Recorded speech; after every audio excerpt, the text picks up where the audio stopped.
All right, back with the second part of today's read aloud. Chapter 30, Sunny Side Up. He had never been so frightened in his life. Never. The woman's face was monstrous. Her hair was monstrous. And the word on her name tag, Rita, appeared monstrous to him too. Be calm, he told himself as she poked her pencil around. He held himself as still as he could. But then Rita screamed, and it was absolutely impossible not to answer her long, piercing shriek with a piercing shriek of his own. She screamed, he screamed, and then every one of his animal instincts kicked in. He acted without thinking. He tried to escape. He leapt from the box and ended up somehow exactly where he did not want to be, in the middle of her monstrous hair. Rita jumped up and down. She put her hands on her head. She swatted and clawed, trying to dislodge him. The harder she hit him, the higher he jumped, and the more fiercely the squirrel clung. In this way, Rita and Ulysses danced together around the giant donut. "What's happening?" someone shouted.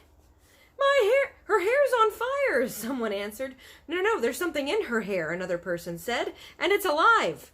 "Ah!" screamed Rita. "Help me!" How, Ulysses wondered, had things gone so wrong?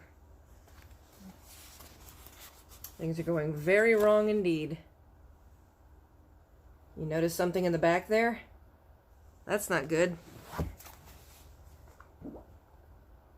Only moments ago, he had been looking at the giant donut menu, captivated by the glossy pictures of food and the dazzling descriptions that accompanied the pictures.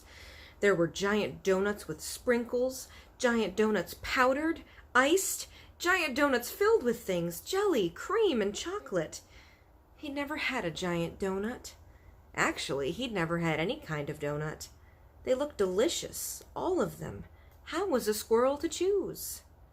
And to complicate matters, there were eggs, scrambled, poached over, easy, sunny side up. Sunny side up, thought Ulysses as he clung to Rita's hair. What a wonderful phrase. A man emerged from the kitchen. I believe you saw him in the picture. He had on a gigantic white hat, and he was holding something metal that flashed in the overhead lights of the giant donut. It was a knife. "Help me!" screamed Rita. "And me," thought Ulysses. "Help me too." But he was quite certain the man with the knife had no intention of helping him. And then he heard Flora's voice. He couldn't see her because Rita was now spinning around, and everything in the restaurant had become somewhat blurred. All the faces had become one face. All the screams had become one scream. But Flora's voice stood out. It was the voice of the person he loved. He concentrated on her words. He worked to understand her.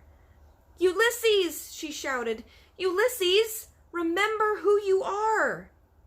Remember who he was? Who was he? As if Flora had heard his unspoken question, she answered him. "You're Ulysses!" "That's right," he thought. "I am." "Act!" shouted Flora. This was good advice. Flora was absolutely right. He was Ulysses, and he must act. The man with the knife stepped toward Rita. Ulysses loosened his hold on her hair. He leapt again. This time he leapt with purpose, intent. He leapt with all his strength, and he flew. Chapter 31. Wholly unanticipated occurrences. Flora watched Ulysses fly over her, his tail extended at full length as his front paws were delicately pointed. It was just like her dream. He looked incredibly, undeniably heroic.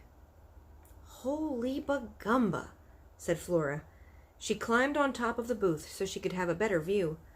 When Incandesto flew, he became a brilliant streak of light across the darkness of the world, and he was usually headed somewhere to save something, and Dolores was always flying at his side, offering advice, encouragement, and wisdom. Flora wasn't sure exactly what Ulysses was doing, and it didn't look like he really knew either. But he was flying. "George Buckman," whispered her father. How do you do?" Flora had forgotten about her father. He was looking up at Ulysses, and he was smiling. It wasn't a sad smile. It was a happy smile. "Pop?" said Flora. There was a long scream from Rita. "It's in my hair!" she shouted. Someone threw a donut at Ulysses. A baby started to cry. Flora jumped out of the booth so that she could stand next to her father, and she slipped her hand into his. "Wholly unanticipated occurrences," said Flora's father. It had been a long time since Flora had heard her father say those words. "His name's Ulysses," she told him. Her father looked at her. He raised his eyebrows. "Ulysses," he said. He shook his head, and then he laughed. It was a single-syllable laugh. "Huh." And then he laughed longer. "Huh. Flora's heart opened inside her. "Do not hope," she whispered to it. And then she noticed that the cook was leaping and twirling and waving her knife and trying to reach the flying squirrel. She looked up at her father and she said, "This malfeasance must be stopped, right?" "Right," said her father. And since her father agreed with her, Flora stuck out her foot and tripped the man with the knife. Chapter 32, which is a graphic novel style chapter, so I'm going to have to take the phone and sort of point it down. Give me a sec. There we go. Okay. Let me try to flip this around. Can I? No, I can't. Okay, I'll just point it here and see if I can. So there's Ulysses. Oop, there we go. There's Ulysses. I might just scan these so you can really see them well. And he's saying, "I love Flora." And she's saying, "It was in my hair." And, uh-oh. He goes sunny side up and then splat against the door. And then he goes, "I flew." Oh, hang on. Let me adjust it. There we go. Where's Flora? Is that a piece of donut?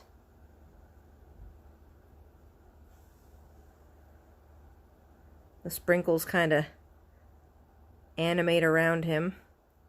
And he's passed out. Poor Ulysses.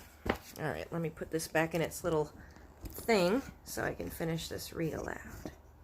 Yeah, I'll go ahead and scan those pictures so you can see them better. And I'll put them in the assignment so you can look at them. Chapter 33. Does rabies itch? His eyes were closed. His head was bleeding. Flora knew from Terrible Things Can Happen to You that head wounds bleed excessively, whether they are bad or not. "All head wounds bleed excessively," she said to her father. "Don't panic." "Okay," said her father. "Use this." He handed her his tie. Flora knelt down. She had a powerful sense of déjà vu.